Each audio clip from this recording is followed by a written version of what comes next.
पायल एक खुले मिजाज की जिंदा दिल लड़की होती है जिसे उसके पापा ने फुल्ली सेल्फ इंडिपेंडेंट बनने के लिए सब कुछ सिखाया हुआ होता है। एक शाम पायल अपनी बाइक पर सीटी बजाते हुए कॉलेज से घर वापस पहुंचती है, जिसे देखते ही उसकी मम्मी गुस्से में पूरा घर सिर पर उठा लेती है। आ गई महारानी, बहुत बोलते थे मैं अपनी बेटी को सब कुछ सिखाकर दुनिया में मजबूती से खड़े रहना सिखाऊंगा, साथ में बेटी को लफंडर बनना भी सिखा दिया, ये नहीं बताया। क्या हुआ? आज ये कुकर इतनी सीटियां क्यों मार रहा है? सीटी? सारी फसाद की जड़ तेरी वो बाइक और सीटी है, उन्हीं से लड़के छेड़ती है ना तू। हाँ, ये तो गलत है। मुझे बताए बिना ही लड़का छेड़ दिया। हाय तौबा, ये कैसा पति और बेटी मिले हैं मुझे। अरे मम्मी यार, तुम ओवर एक्टिंग बंद करो। और मैंने कोई लड़का नहीं छेड़ा पापा। शिट यार।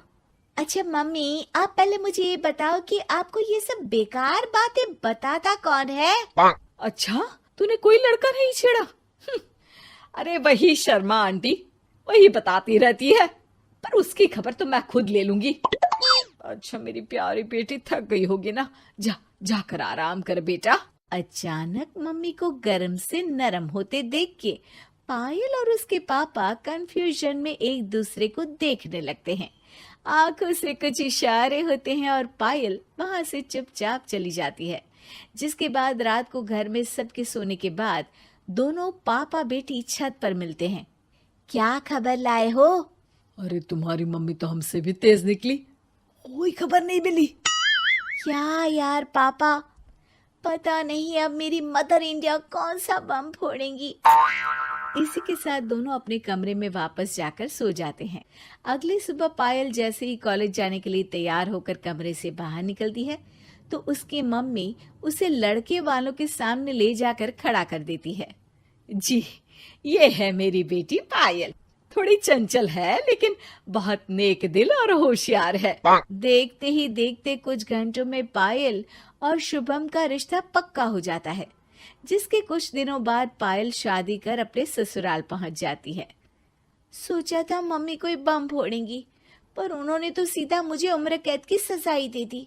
बहू, अब उम्र कैद समझो या बम, रहना तो यही है, निभाना यही है, इसलिए छिछोरी हरकतें बंद करनी होगी। है?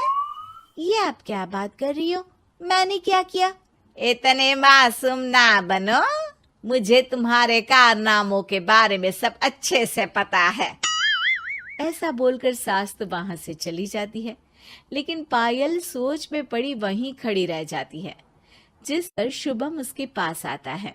तुम मम्मी की बात का बुरा मत मानना, वो पड़ोस वाली आंटी ने उन्हें तुम्हारी बाइक चलाना, सीटियां बजाते हुए घूमना, बेधड़क सबसे बात करना वगैरह जैसी कुछ बातें बता दी है, जिसे सुनकर उन्हें गुस्सा आ गया है। पर फिक्र मत करना, धीरे धीरे साथ रहने से वो भी ठीक हो जाएंगी। Thanks for your concern, but I don't care.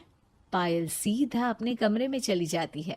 अगली सुबह कॉलेज जाने के लिए तैयार हो सीटी बजाते हुए कमरे से बाहर निकलती है, जिसे देख सास गुस्से से तिलमिला उठती है। महारानी, शादी के अगले ही दिन ये हीरोइन बनकर कहाँ चल पड़ी? और ये लफंगों की तरह सीटियां बजाना बंद करो। ये हमारा घर है, कोई सड़क नहीं जहां तुम आवारागर्दी करती घूमो। मम्मी जी, सीटी बजाने और कंफर्टेबल कपड़े पहनने से लोग कब से आवारा बनने लगे? इसी के साथ सास बहू का युद्ध शुरू होने ही वाला होता है कि शुभम वहां पहुंच जाता है। माँ, उसका कॉलेज है इसलिए ऐसे तैयार हुई है। और पायल, तुम भी माँ को समझने की थोड़ी कोशिश करो ना प्लीज। सिचुएशन संभालकर शुभम और पायल घर से निकल जाते हैं। इसी तरह दिन बीतने लगते हैं, जिससे सास बहू की लड़ाइयों के बीच शुभम पिसता रहता है, लेकिन साथ ही वो दोनों एक दूसरे की आदतों को अपना भी लेती हैं।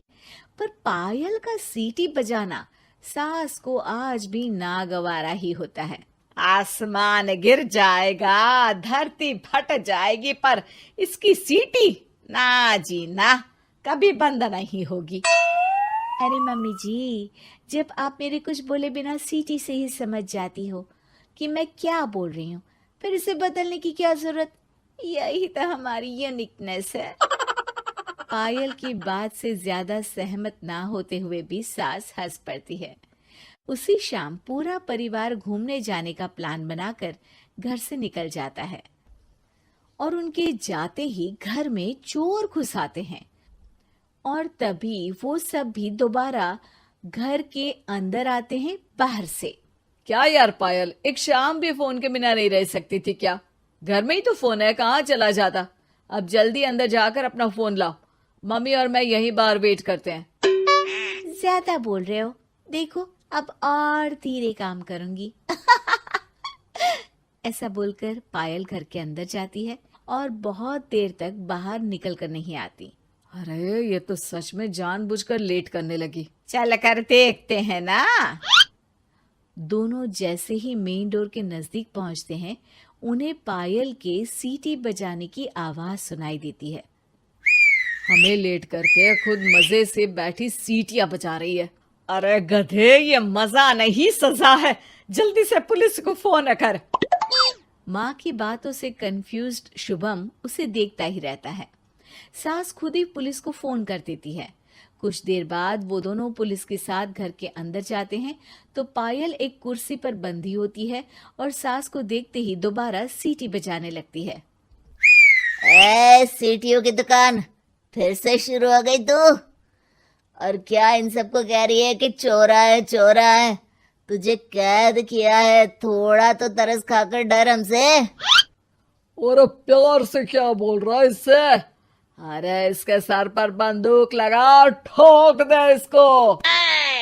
अरे चल झूठे, तेरे पास तो हथियार है ही नहीं। सास की बात सुन वहां मौजूद सारे इंसान हैरान रह जाते हैं और पुलिस तुरंत उन चोरों को अरेस्ट कर लेती है। आपको कैसे पता कि इनके पास हथियार नहीं है? अरे सीटी नहीं तो बताया।